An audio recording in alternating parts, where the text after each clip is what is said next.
നിങ്ങളുടെ ഇഷ്ട പരമ്പരകളുടെ മുഴുവൻ എപ്പിസോഡുകളും ടെലികാസ്റ്റിന് ശേഷം എക്സ്ക്ലൂസീവായി സൺ നെക്സ്റ്റ് ആപ്പിലൂടെ കാണൂ. ഇന്ത്യൻ ഉപഭോക്താക്കൾക്ക് മാത്രം സൗജന്യം. എനിക്കൊന്നും മനസ്സിലാവുന്നില്ല. അച്ചമ്മയ്ക്ക് അങ്ങനെ തന്നെയാ തോന്നുന്നു മോനെ. മധുവാന്റി പണ്ട് പൂജയോട് കാണിച്ചിരുന്ന പോലെ തന്നെ വീണ്ടും തുടങ്ങിയിട്ടുണ്ട്. ഇതെവിടെ ചെന്ന് അവസാനിക്കുവോ? അച്ഛമ്മേ, ഇതിങ്ങനെ പോയാൽ പറ്റില്ല. എന്തെങ്കിലും ഒരു തീരുമാനത്തില് നമ്മൾ ഉടനെ എത്തണം. അച്ഛമ്മേ, പൂജയോടുള്ള സമീപനം വളരെ മോശമായിട്ട് തുടങ്ങിയിട്ടുണ്ട്. ഇന്നത്തെ കാര്യം തന്നെ നോക്കി. ഈ വീഴ്ചയില് അച്ഛമ്മയ്ക്ക് എന്തെങ്കിലും പറ്റിയിരുന്നെങ്കിലോ? എന്റെ കാര്യം വിടുമോനെ, എനിക്ക് പ്രായമായി. ഇനി എന്ത് സംഭവിച്ചാലും ഇത്രേ ഉള്ളൂ. പക്ഷേ എന്റെ സ്ഥാനത്ത് പൂജമോൾക്കാണ് ഇത് വന്നെങ്കിലോ? അത് അച്ഛമ്മ എന്നോടല്ല ചോദിക്കേണ്ടത്, മധുവാന്റിയോടാ. അമ്മേ,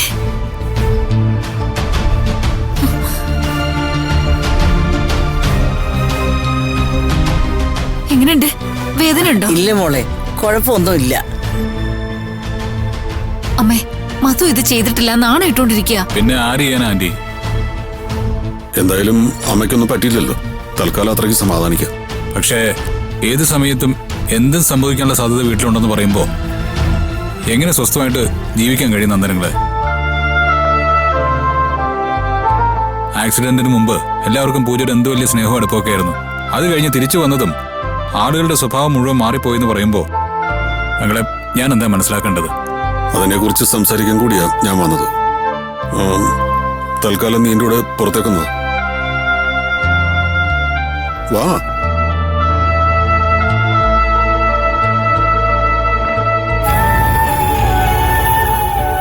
അരുണിമേ, പൂജ പറയുന്നത് മധു അവളെ മനഃപൂർവ്വം വീഴ്ത്താനായി.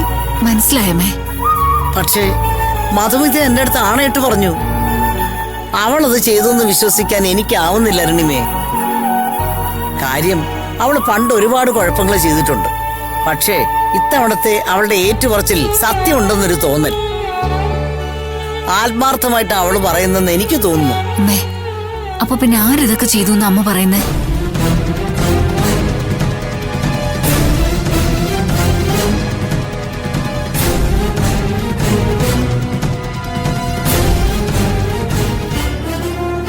എന്താ അങ്കിൾ ഉത്തരം പറയാത്ത? അങ്കിള് പറയുന്നത് പോലെ മധുവാന്റി അല്ല ഇത് ചെയ്തതെന്ന് വിശ്വസിക്കാൻ ഞാൻ തയ്യാറാ. പക്ഷെ പകരം ആര് ചെയ്തു? പൂജ. ഒരിക്കലും പൂജയുടെ ഭാഗത്തുനിന്ന് അങ്ങനെ ഉണ്ടാവില്ല. അപ്പൊ പിന്നെ ആര്? ചിലപ്പോ അബദ്ധത്തിൽ അവിടെ എണ്ണ വീണു പോയതാണെങ്കിലോ? അബദ്ധത്തിൽ വീണ എണ്ണയുടെ ബാക്കിയുമായി ആ കുപ്പിയായിട്ട് മധുവാന്റി അടുക്കളയിൽ പോയതെന്തിനാ? അങ്കിളെ, പൂജ ഇവിടെ നിന്ന് ഒഴിവാക്കാനുള്ള ഒരു ശ്രമം പല രീതിയിൽ ഇവിടെ നടക്കുന്നുണ്ട്. ഞാനൊരു കാര്യം ചോദിക്കട്ടെ? കുറച്ചു ദിവസം പൂജ അവിടെ ഞങ്ങളോട് വന്നിക്കട്ടെ. എന്തിന്? അല്ല, ആക്സിഡന്റിന് ശേഷം അവൾക്ക് എന്തെങ്കിലും സംഭവിച്ചിട്ടുണ്ടെങ്കിൽ അത് ഞങ്ങൾക്കും കൂടി ക്ലോസ് ആയിട്ടൊന്ന് വാച്ച് ചെയ്യാമല്ലോ. അങ്കിൾ എന്താ ഉദ്ദേശിക്കുന്നത്? ചിലപ്പോ പൂജയുടെ ഉള്ളിൽ സംഭവിച്ചിട്ടുള്ള എന്തെങ്കിലും മാനസിക പ്രശ്നങ്ങളാണെങ്കിലോ? ചെയ്യുന്നത് എന്താണെന്ന് അറിയാതെയും മനസ്സിലാക്കാതെയും ഒരു പക്ഷെ അവൾ തന്നെ. അങ്ങളെ സ്വന്തം മകളെ പറ്റിയാണ് ഇങ്ങനെയൊക്കെ സംസാരിക്കുന്നത്. അത് മറക്കണ്ട. പൂജയ്ക്ക് ഒരു പ്രശ്നവുമില്ല. പ്രശ്നമുള്ളത് അവള് തിരിച്ചു വന്നത് സഹിക്കാൻ പറ്റാത്ത മറ്റു ചിലർക്കാ. അത് ഞാന് ആർക്കാണെന്ന് കണ്ടുപിടിച്ചോളാം.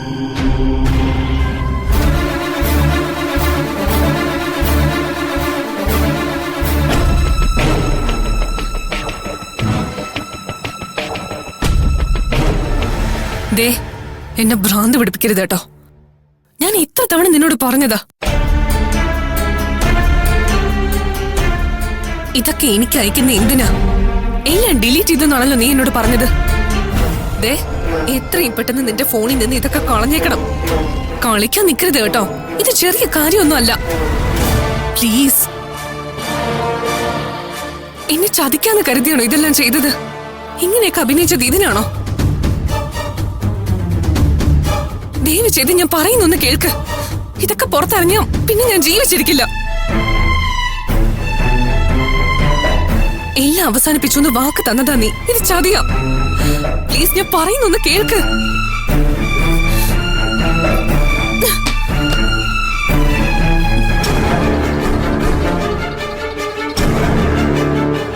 അഹല്യ, എന്താ പ്രശ്നം? ആരോട് ദേഷ്യപ്പെടുന്നേ? അറിഞ്ഞിട്ട് എന്തിനാ? എനിക്ക് എന്ത് പ്രശ്നം വന്നാലും മാറ്റി തരാൻ പോകുന്നുണ്ടോ? ഇല്ലല്ലോ. എന്തോ ചതിയുടെ കാര്യം പറഞ്ഞ പോലെ തോന്നി. ഞാൻ പറയുന്നത് സംസാരിക്കുന്നതും ഒളിഞ്ഞെന്ന് കേക്കലാണോ നിന്റെ പണി? ആണോന്ന്?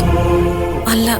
ദേ, മേലിൽ എന്റെ മുറിയിൽ വരാനോ എന്റെ കാര്യങ്ങളിൽ ഇടപെടാനോ പാടില്ല. മനസ്സിലായോ? കടന്നു പോയിക്കോ അവിടുന്ന്.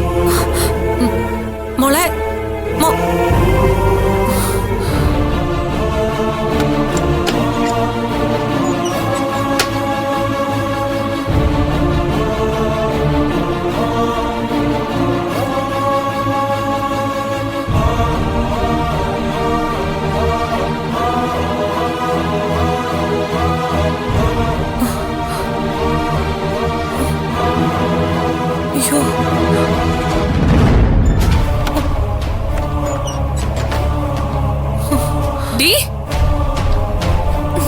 നിന്നോടല്ലേ പറഞ്ഞ് ഇറങ്ങിപ്പോൻ?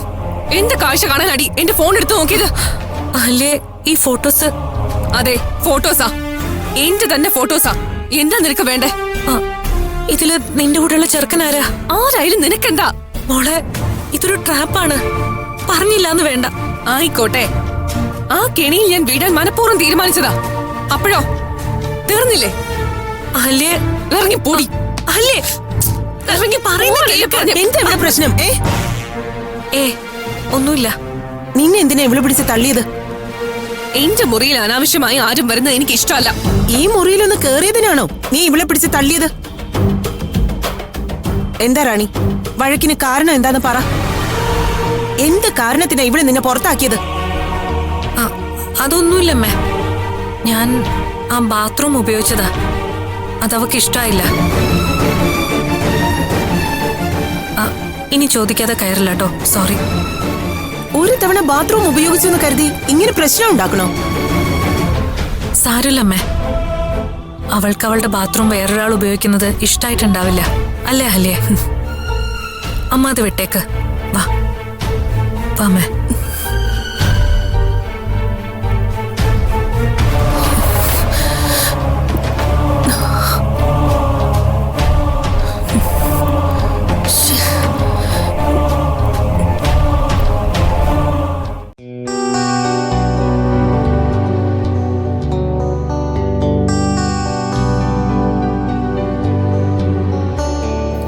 എന്തായി?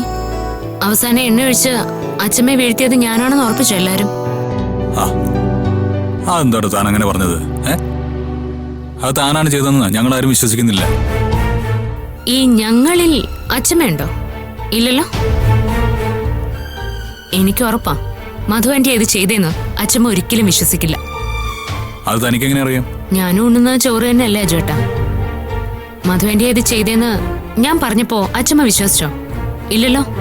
വിശ്വസിച്ചില്ല എന്ന് തന്നോട് പറഞ്ഞോ? വിശ്വസിച്ചൊന്നും പറഞ്ഞില്ലല്ലോ. എടോ, മധുവാന്റെ സ്വന്തം മകളല്ലേ പൂജ.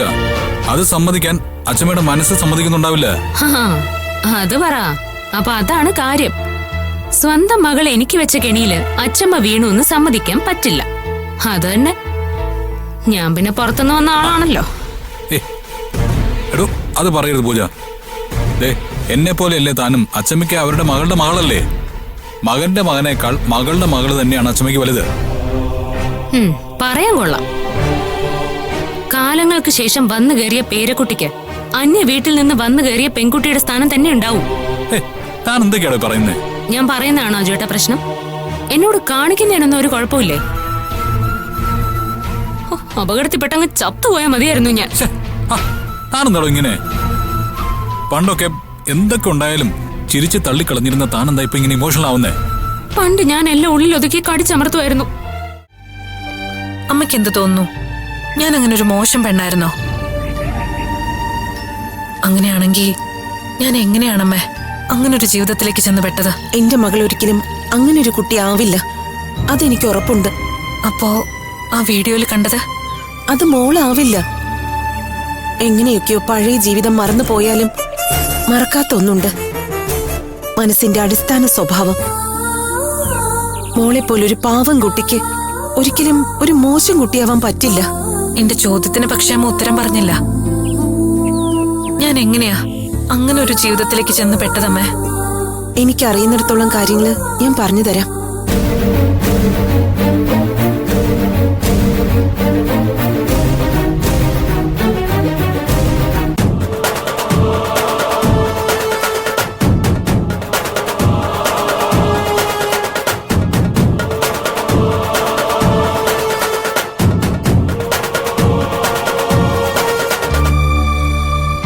അങ്ങനെ ഒരു ദിവസം ഞാൻ അദ്ദേഹത്തെ പരിചയപ്പെടുന്നത്. പതിയെ ആ സൗഹൃദം വളർന്നു. അദ്ദേഹത്തിന്റെ ഓഫീസിൽ ഇന്റേൺഷിപ്പിനായി ചേർന്ന 4 പേരിൽ ഒരാളായിരുന്നു ഞാനും. സൗഹൃദം പതിയെ ദൃഢമായി. അതിന് മറ്റ് പല മാനങ്ങളും ഉണ്ടാവാൻ തുടങ്ങി. പരസ്പരം ഒരുമിച്ചല്ലാതെ ജീവിക്കാൻ കഴിയില്ലെന്ന് ഞങ്ങൾക്ക് ഉറപ്പായി. എന്നെപ്പറ്റി വീട്ടിൽ സംസാരിക്കാൻ പോയ അദ്ദേഹം പിന്നീട് തിരിച്ചു മടങ്ങി വന്നില്ല. വന്നത് അദ്ദേഹത്തിന്റെ അച്ഛനായിരുന്നു. മകനെ വിട്ടുതരണമെന്ന് എന്നോട് അഭ്യർത്ഥിക്കാൻ, മകന്റെ വിവാഹം മറ്റൊരു സ്ത്രീയുമായി ഉറപ്പിച്ചിരിക്കുന്നു എന്ന് അറിയിക്കാൻ. വല്ലാത്തൊരു ഷോക്കായിരുന്നു അതെനിക്ക്. എന്നെ വഞ്ചിച്ച് മറ്റൊരു സ്ത്രീയെ അദ്ദേഹം സ്വീകരിച്ചു എന്നത് എനിക്ക് വിശ്വസിക്കാൻ കഴിഞ്ഞില്ല. പക്ഷെ എല്ലാവരും ചേർന്ന് എന്നെ വിശ്വസിപ്പിച്ചു എന്നുള്ളത് സത്യം. ലോ കോളേജും ഇന്റേൺഷിപ്പും ഒക്കെ അവസാനിപ്പിച്ച് ഞാൻ നാട്ടിലേക്ക് പോന്നു.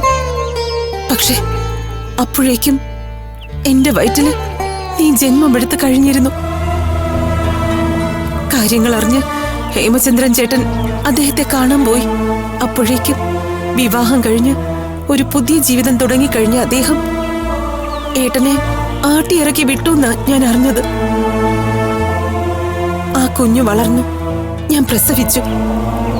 പക്ഷെ മരണത്തോടെ എന്നെ വിട്ടുപോയി എന്ന എല്ലാവരും എന്നെ വിശ്വസിപ്പിച്ചത്. പിന്നെയും ആരെയും കാണാതെയും മിണ്ടാതെയും വെളിച്ചത്തിലേക്ക് പോലും വരാതെയും കുറച്ചു വർഷങ്ങൾ. ആ സമയത്തെല്ലാം ഏട്ടനായിരുന്നു എനിക്ക് കൂട്ട്. എനിക്ക് വേണ്ടി മരിക്കാൻ പോലും മടിയില്ലാത്ത എന്റെ ഏട്ടന്റെ നിർബന്ധത്തിന് വഴങ്ങിയ ഞാൻ ഇപ്പോഴത്തെ ജീവിതത്തിന് തയ്യാറായത്.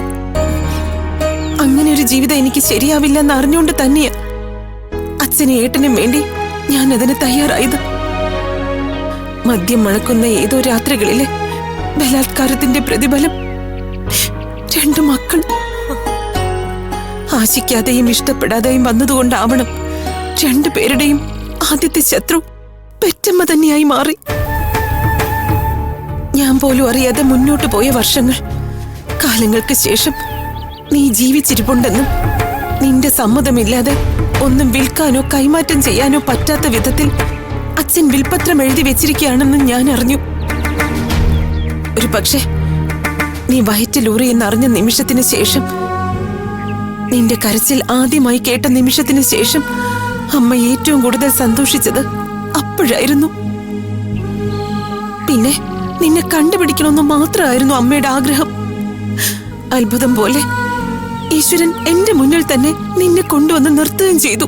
അപ്പോഴും എനിക്ക് മനസ്സിലാവാത്തത്, അമ്മയുടെ മുമ്പിൽ എത്തുന്നത് വരെ ഞാൻ എവിടെ എങ്ങനെ ജീവിച്ചിരുന്നു എന്നുള്ളതാ. ഇവരെല്ലാം പറയുന്നത് പോലെ അത്ര മോശം പെണ്ണായിരുന്നു ഞാൻ. ഇന്ന് വന്നുപോയ ആ സീതമ്മ എന്ന സ്ത്രീ പറഞ്ഞതുപോലെ അവരുടെ കൂടെയായിരുന്നു ഞാൻ ഇത്രയും കാലം ജീവിച്ചത്. അതെന്തായാലും ആ കഥകൾക്കൊന്നും ഇനി ഒരു പ്രസക്തി ഇല്ല മോളെ. എന്റെ മോള് എങ്ങനെയായിരിക്കണോന്ന് ഞാൻ ആഗ്രഹിച്ചുവോ അതേ സ്വഭാവത്തിലാ എന്റെ റാണി മോള് അമ്മയുടെ മുന്നിൽ എത്തിയത്. അമ്മയ്ക്ക് അത് മതി. ഇന്നലെ വരെ എന്തായിരുന്നു ഓർത്ത് വിഷമിക്കാൻ ഇനി അമ്മയ്ക്ക് വയ്യ. പക്ഷേ എനിക്കത് അറിഞ്ഞേ പറ്റൂ അമ്മേ. മോളെ, ഞാൻ എന്തായിരുന്നു, എങ്ങനെ ജീവിച്ചു എന്നൊക്കെ എനിക്കറിയണം. ഉറപ്പായും എനിക്കറിയണം.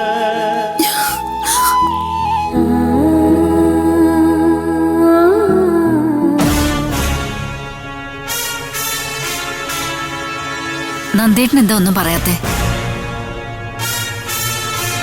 നന്ദേട്ടാ, എന്റെ മകൾക്ക് ആ അപകടത്തിന് ശേഷം മനസ്സിന് എന്തോ ഒരു പ്രശ്നമുണ്ട്.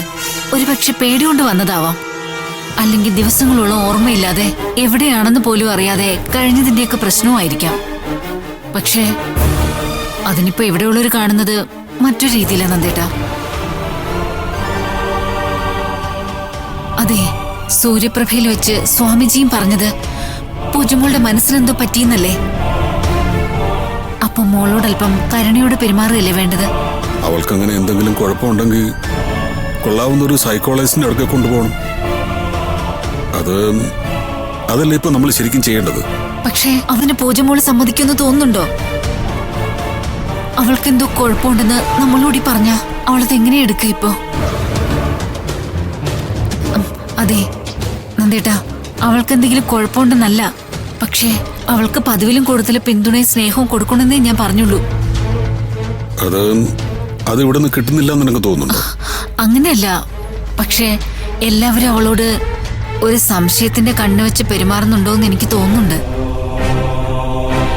അല്ലെങ്കിൽ വസന്തനടക്കം മോളോട് ഇങ്ങനെ പെരുമാറേണ്ട കാര്യമുണ്ടോ? മുമ്പ് പൂജമോളുടെ വാക്കുകൾക്ക് ഈ വീട്ടിൽ വലിയ സ്ഥാനം ഉണ്ടായിരുന്നു. ഇപ്പൊ അവള് പറയുന്നതും കാണിക്കുന്നതും തെറ്റാണെന്ന് വരുത്തി തീർക്കാനല്ലേ എല്ലാവരും നോക്കുന്നത്?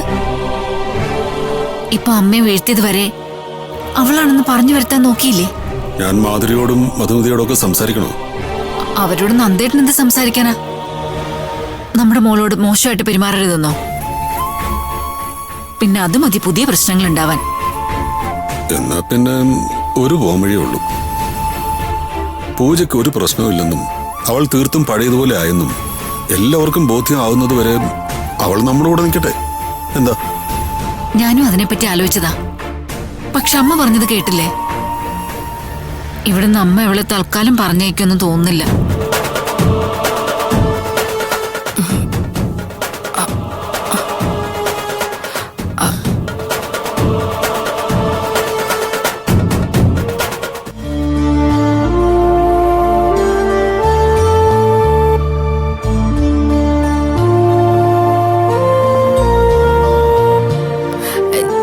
ഞാൻ വന്നത് ബുദ്ധിമുട്ടായോ? അല്ല, ഇങ്ങോട്ട് വന്നപ്പോ നിങ്ങൾ സംസാരിക്കുന്നത് കേട്ടു, അതുകൊണ്ട് ചോദിച്ചാ. അല്ല, ഇനി ഒളിച്ചു നിന്ന് കേട്ടു എന്ന് പരാതി പറയരുതല്ലോ. ഇന്നാളൊരു ദിവസം അർജുനെ വിളിക്കാൻ മുറിയിൽ പോയപ്പോ ഞാൻ അവരുടെ സംസാരം ഒളിച്ചു നിന്ന് കേൾക്കാൻ ചെന്നാണെന്ന് പറഞ്ഞ് പൂജ. അല്ല, അങ്ങനെ ഇനി ചേച്ചിക്കും കൂടെ തോന്നണ്ടല്ലോ. ദേ കേട്ടില്ലേ, ഇങ്ങനെയുള്ള വർത്തമാനങ്ങളാ മാധുരി കുഴപ്പം. ഞങ്ങൾ എപ്പോഴെങ്കിലും അങ്ങനെ മാധുരിയോട് പെരുമാറിയിട്ടുണ്ടോ? എന്നിട്ടും പിന്നെ എന്തിനാ ഇങ്ങനെ സംസാരിക്കുന്നത്? എനിക്കിപ്പോ എല്ലാത്തിനോടും പേടി തോന്നുക ചേച്ചി. എന്താ എങ്ങനെ സംസാരിക്കേണ്ടെന്ന് ഒരു പിടിയില്ലാത്തതുപോലെ. അല്ല മാധുരി, എന്താ ഇപ്പൊ അങ്ങനെ തോന്നാൻ കാരണം? നിങ്ങൾക്കറിയാലോ, ഞാൻ പൂജമോളെ എന്റെ മരുമകളായിട്ടല്ല ഇതുവരെ കണ്ടിരിക്കുന്നത്. അരുണിമ ചേച്ചി കാലങ്ങൾക്ക് ശേഷം ഈ വീട്ടിലേക്ക് വരുന്നതിന് മുമ്പ് എന്നെയാണ് ആദ്യം അവൾ അമ്മയെന്ന് വിളിച്ചത്. നീ എന്തോ കാര്യമായി പദ്ധതി ഇട്ടോണ്ട് ആ വീട്ടിൽ നിന്ന് പോരുന്നെന്ന് എനിക്ക് മനസ്സിലായി. അതുകൊണ്ടാ ഞാൻ അന്ന് നിന്നോട് കൂടുതലൊന്നും ചോദിക്കാതിരുന്നത്. പിന്നെ ഞാൻ അവിടെ വന്ന് കണ്ട സ്ഥിതിക്ക് നീ എന്നെ കാണാൻ വരുമെന്ന് എനിക്ക് ഉറപ്പായിരുന്നു. മോള് മാത്രമേ വന്നുള്ളൂ, അതോ പിള്ളേരും ഉണ്ടോ? ഞാൻ മാത്രമേ ഉള്ളൂ. അത് നന്നായി. മനസ്സ് തുറന്ന് സംസാരിക്കാൻ നമ്മൾ മാത്രം ഉള്ളതാ നല്ലത്. എന്താ നീയും കമ്മീഷണറുമായിട്ടുള്ള ശരിക്കുള്ള പ്ലാൻ? ആര്? ആ പോലീസുകാരനില്ലടി, അയാളല്ലേ നിന്നെ അവിടെ ആക്കിയത്? അത് എന്താ അയാളുടെ ശരിക്കുള്ള പ്ലാൻ? നിനക്ക് പ്രശ്നം വരുന്നൊന്നും അല്ലല്ലോ. അത് അമ്മൂമ്മ ആരെയാ ഉദ്ദേശിച്ചെന്ന് എനിക്ക് മനസ്സിലായില്ല. അമ്മുമ്മയോ? തള്ളച്ചിന്നല്ലാതെ നീ എന്നെ വിളിച്ചിട്ടുണ്ടോ കൊച്ചെ? പിന്നെ എപ്പോഴാ അമ്മുമ്മയൊക്കെ ആയത്? ആ പിന്നെ അഭിനയ അയാള് പറഞ്ഞു തന്നതുപോലെ ആ വീട്ടിൽ മതി, എന്റെ അടുത്ത് വേണ്ട കേട്ടല്ലോ. റാണി അമ്മൂമ്മയും എത്ര കാലമായിട്ടുള്ള പരിചയ? അത് നിനക്കറിഞ്ഞൂടാ പെണ്ണേ? അമ്മൂമ്മ, എന്റെ ശരിക്കുള്ള പേര് റാണി എന്നാണോന്ന് പോലും എനിക്ക് അറിഞ്ഞൂടാ. ഇപ്പൊ ഞാൻ നിൽക്കുന്ന ആ വീട്ടിലെ അമ്മയെ കാണുന്നത് ഒരു ആശുപത്രിയിൽ വെച്ചാ. അവിടേക്ക് എന്നെ ഏതോ ഒരു പുഴയിൽ നിന്ന് കിട്ടിയതാണെന്ന് പറഞ്ഞ് ചിലര് കൊണ്ടാക്കിയതാ. അവരിട്ട പേരാ റാണി. ഞാൻ ആരാണെന്നോ ഇതിനു മുമ്പ് എവിടെയാണ് ജീവിച്ചിരുന്നതെന്നോ എനിക്ക് യാതൊരു ഓർമ്മയില്ല. നീ എന്തൊക്കെയാ പെണ്ണേ ഈ പറയുന്നത്? എനിക്കൊന്നും മനസ്സിലാവുന്നില്ല. ഞാൻ പറയുന്നത് സത്യമാണ് അമ്മൂമ്മ. എനിക്കെന്റെ കഴിഞ്ഞ കാലം എന്താണെന്ന് ഒരു പിടിയില്ല. നീ ജീവിച്ചിരുന്നതേ എന്റെ കൂടെ തന്നെ. അവിടെയുള്ള സ്ത്രീയില്ലേ, അവരുടെ മകളായിട്ട് തന്നെ ജനിച്ച കുട്ടിയാ നീ. കല്യാണത്തിന് മുമ്പ് ആ പെണ്ണിനുണ്ടായിരുന്ന ഒരു പ്രേമത്തിന്റെ സന്തതി. കാമുകൻ ചതിച്ചിട്ട് പോയപ്പം നിന്നെ ഒഴിവാക്കാൻ അവളുടെ വീട്ടുകാര് തീരുമാനിച്ചു. അങ്ങനെ എനിക്ക് വളർത്താൻ കിട്ടിയതാ നിന്നെ. അവിടെ ആ അഭിജിത്തിന്റെ ഫോണില് ഞാൻ ആരുമായിട്ടോ അടിയുണ്ടാക്കുന്ന ഒരു വീഡിയോ കണ്ടു. അത് പിന്നെ നിനക്ക് എന്നും ഉണ്ടായിരുന്നല്ലേ? അടിയും പിടിയും പോലീസ് കേസും ഇല്ലാത്ത റാണി ഉണ്ടോ? അല്ല പെണ്ണേ, നിന്നെ എവിടെയൊക്കെ കൊണ്ടുപോകുന്നു പറഞ്ഞാണല്ലോ ആ കമ്മീഷണർ കൊണ്ടുപോയത്. നീ എങ്ങനെ അപകടം പറ്റിയ ആശുപത്രിയിലായി? ആ കമ്മീഷണർ എവിടെ പോയി? എനിക്കറിയില്ല, ഞാൻ അങ്ങനെ ഒരാളെ കണ്ടിട്ടേ ഇല്ല. നിന്റെ പ്രകൃതം കണ്ടപ്പോഴേ ഞാൻ സംശയിച്ചതാ നീ റാണി പോലല്ലോ എന്ന്. നിന്റെ കണ്ണ് പൂച്ചക്കണ്ണായിരുന്നില്ലേ? അത് മറയ്ക്കാൻ നീ എന്താ വെച്ചിരിക്കുന്നത്? ഞാനൊന്നും വെച്ചിട്ടില്ല. അപ്പൊ അത് തനിയെ മാറിയോ? എനിക്കറിയില്ല അമ്മൂമ്മേ. പക്ഷേ നിങ്ങൾ ഈ പറയുന്ന റാണിയെ പോലെ അടിയും ബഹളവും ഒക്കെ ആയിട്ട് ജീവിച്ച ഒരാളാണ് ഞാനെന്ന് എനിക്ക് വിശ്വസിക്കാൻ പറ്റുന്നില്ല. നിനക്ക് അവളെ പോലെ ജീവിക്കാനുള്ള ആമ്പയറുണ്ടെന്ന് എനിക്കും തോന്നുന്നില്ല. എടി കൊച്ചേ, ഇനി അന്ന് നിന്റെ തള്ള പ്രസവിച്ചിട്ടത് വല്ല ഇരട്ടക്കുട്ടികളാണോ? അതിലുള്ള ആദ്യത്തേതാണോ നീ? അങ്ങനെ വന്ന അത് അന്നേ അറിയേണ്ടതാണല്ലോ. ഞാനൊരു കാര്യം ചോദിക്കട്ടെ, ഇനി നീയും റാണിയും രണ്ടാളുകളാണോ? രണ്ടോ? പക്ഷേ ഇനി ഇത്രയും മുഖസാദൃശ്യത്തോടെ ആളുകൾ ഉണ്ടാവോ? ഈ റാണി ആരാണെന്നോ അവള് ജീവിച്ച ജീവിതം എന്താണെന്നോ എനിക്കറിയണമെന്നില്ല അമ്മൂമ്മേ. എനിക്കറിയേണ്ടത് ഞാൻ മുമ്പ് എവിടെയായിരുന്നു, എങ്ങനെയാണ് ജീവിച്ചിരുന്നതെന്നാ. ഒരു കാര്യം ഉറപ്പാ, നിങ്ങൾ പറയുന്ന റാണിയെ പോലൊരു ജീവിതം ഇനി എന്തായാലും എനിക്ക് ജീവിക്കാൻ സാധ്യമല്ല. എനിക്കിപ്പോഴും ഓർമ്മയില്ലാത്ത ആ ജീവിതത്തിൽ ഞാൻ അങ്ങനെ ആയിരുന്നുവെങ്കിൽ എനിക്കത് അറിയാൻ വേണം. കണ്ടിട്ടും കേട്ടിട്ടും എനിക്കൊന്നും മനസ്സിലാവുന്നില്ല. കയ്യിലൊരിട്ട് കാശും തന്നിട്ട് ആ കമ്മീഷണറുടെ കൂടെ ഇറങ്ങിപ്പോയതാ അവള്. നീ ആദ്യം ആ കമ്മീഷണറെ കണ്ടുപിടിക്കാൻ നോക്ക്, അതോടെ എല്ലാ ചോദ്യങ്ങൾക്കും ഉത്തരവാവും. ഇനി നീ അല്ല റാണിയെങ്കിൽ എന്റെ റാണിമോളെ എന്ത് ചെയ്തെന്ന് അയാളോട് ചോദിക്ക്. എനിക്ക് അവൾ എവിടെയാണെന്ന് അറിഞ്ഞേ പറ്റൂ. മോക്ക് കുടിക്കാൻ എന്തെങ്കിലും എടുക്കട്ടെ? വേണ്ട.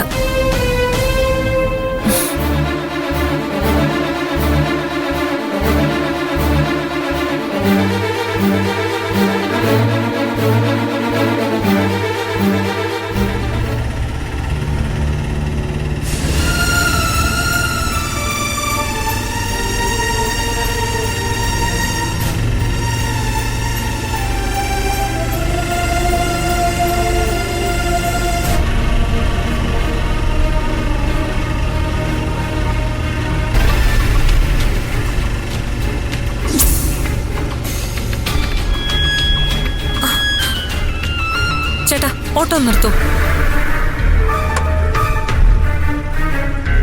ഒന്ന് വെയിറ്റ് ചെയ്യണേ.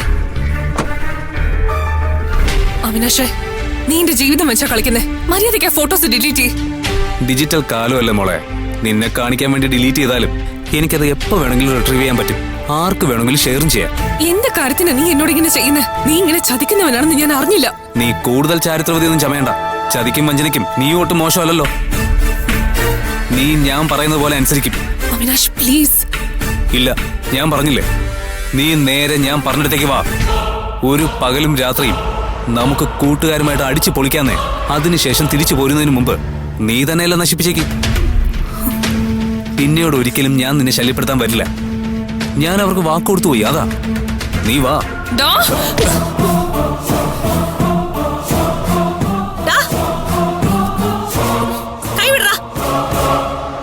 കൈവിടാനാ പറഞ്ഞേ. ഇങ്ങോട്ട് മാറ്. നീ ഇവനുമായിട്ടാണോ രാത്രി സംസാരിക്കുന്നത്? ഓ, ഇതാരാ പുതിയ അവതാരം? രക്ഷകയെ പുറകിൽ നിർത്തിയാണോ നീ എന്നെ കാണാൻ വന്നത്? ഞാൻ ആരോടും വരാൻ പറഞ്ഞിട്ടില്ല. വഴിയിൽ ഇവളോട് അപമര്യാദ കാണിച്ചാ അത് ചോദിക്കാൻ എനിക്ക് ആരുടെ രക്ഷകസ്ഥാനമൊന്നും ആവശ്യമില്ല. ഓഹോ, എന്നാ ചോദിച്ചു കഴിഞ്ഞെങ്കിൽ ചേച്ചി പോണം. ഞങ്ങൾക്ക് ഞങ്ങളുടേതായ കുറച്ച് കാര്യങ്ങളുണ്ട്. അങ്ങനെ ഇപ്പൊ നിങ്ങളുടേത് മാത്രമായ ഒരു കാര്യം ഈ റോഡിൽ വെച്ച് നടക്കില്ല. നീ ഒരു കാര്യം ചെയ്യ്, നേരെ വീട്ടിലോട്ട് വാ. നീയും ഇവളായിട്ടുള്ള പ്രശ്നം നമുക്ക് അവിടെ വെച്ച് സംസാരിക്കാം. അല്ലെങ്കിൽ ഞാൻ നിന്റെ വീട്ടിലേക്ക് വരാം. എന്താ? അതല്ല, ഇനിയും ഇവളെ ഫോണിലൂടെ ഭീഷണിപ്പെടുത്താനോ അപമാനിക്കാനോ പരിപാടിയെങ്കിൽ ഇനി വരേണ്ടി വരുന്നത് പോലീസ് സ്റ്റേഷനിലേക്കായിരിക്കും. പറഞ്ഞില്ലാന്ന് വേണ്ട. ഓഹോ, അങ്ങനെയാണല്ലേ? നീ ഇവളും കൂടെ പ്ലാൻ ചെയ്തിട്ടുള്ള ഏർപ്പാടാണ് അല്ലടി? അയ്യോ അവിനാഷ്, അല്ല. ഇവളിപ്പോ വരുമെന്ന് ഞാൻ അറിഞ്ഞില്ല. എടി, ഇവിടെ മാത്രം വെച്ച് ശല്യം ചെയ്യാൻ നോക്കിയാലും ഞാൻ അവിടെ എത്തും. എന്താ കാണണോ? അഹല്യ, ഇത് നിന്റെ നാശത്തിനാ. പറഞ്ഞില്ലെന്ന് വേണ്ട. അവിനാഷ്, അവിനാഷ് ഞാൻ പറയട്ടെ. നീ ഒന്നും പറയണ്ട. എനിക്ക് പറയാനുള്ളത് മുഴുവൻ ഞാൻ പറഞ്ഞു കഴിഞ്ഞു. അത് പ്രകാരം നീ അവിടെ എത്തിയേ പറ്റൂ.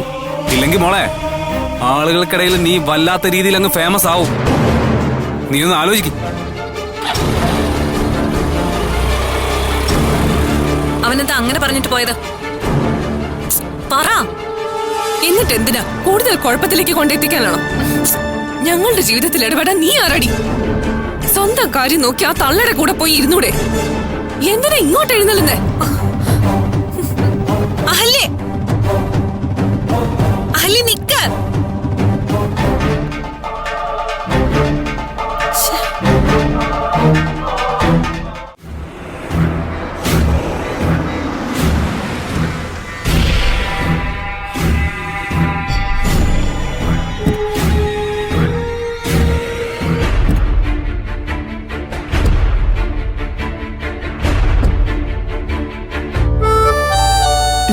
പൂജേച്ചി ഭയങ്കര ആലോചനയിലാണല്ലോ. ആ, അനാവശ്യമായിട്ട് വന്നു കയറുന്നവരെ എങ്ങനെ ഒഴിവാക്കണം എന്ന് ആലോചിക്കുകയായിരുന്നു. ആരാ ഇപ്പൊ ഇവിടെ അനാവശ്യമായിട്ട് വന്നു കയറിയത്? പലരും വരുന്നുണ്ടല്ലോ. ഇലക്ഷൻ ആയതുകൊണ്ട് പാർട്ടിക്കാർ വരുന്നുണ്ട്, പിരിവുകാർ വരുന്നുണ്ട്, പിന്നെ പിച്ചക്കാര് വരുന്നുണ്ട്, പിന്നെ ഒരാവശ്യമില്ലാതെ വേറെ ചിലരും. അല്ല, ആ വേറെ ചിലരാരാന്നാ ചോദിച്ചേ? ആവശ്യമില്ലാത്ത സമയത്ത് വന്നു കയറുന്ന ആരെയും ആ കൂട്ടത്തിൽ പെടുത്താം. പൂജേച്ചി ഇന്ന് വേറെ മൂഡിലാണല്ലോ. പൂജേച്ചിക്ക് ഈ മോഡേൺ ഡ്രസ്സ് നന്നായിട്ട് ചേരുന്നുണ്ട് കേട്ടോ. അല്ല, എന്താ ഇതിപ്പോ ഇങ്ങനെയുള്ള ഡ്രസ് ഇടാൻ തീരുമാനിച്ചത്? എന്താ ഇനി അതിനും ഭൂരിപക്ഷത്തിന്റെ സമ്മതം വാങ്ങിക്കണം? എന്താ പൂജേച്ചി ഇങ്ങനെ? എങ്ങനെ? അല്ല, സംസാരത്തിൽ പതിവില്ലാത്തൊരു കുത്തുണ്ടല്ലോ. ആണോ? അല്ല, അങ്ങനെ ഉദ്ദേശിച്ചില്ലെങ്കിലും സ്നേഹയ്ക്ക് എങ്ങനെ തോന്നാൻ കാരണം എന്താ? അല്ല, ആദ്യം ഞങ്ങൾ എന്തോ വലിഞ്ഞു കയറി വന്നവരാണെന്ന മട്ടില് പറഞ്ഞു. പിന്നിപ്പോ എന്താ നിങ്ങൾ ആവശ്യമില്ലാത്തടത്തേക്ക് വലിഞ്ഞു കയറി വന്നവരാണെന്ന് തോന്നുന്നുണ്ടോ?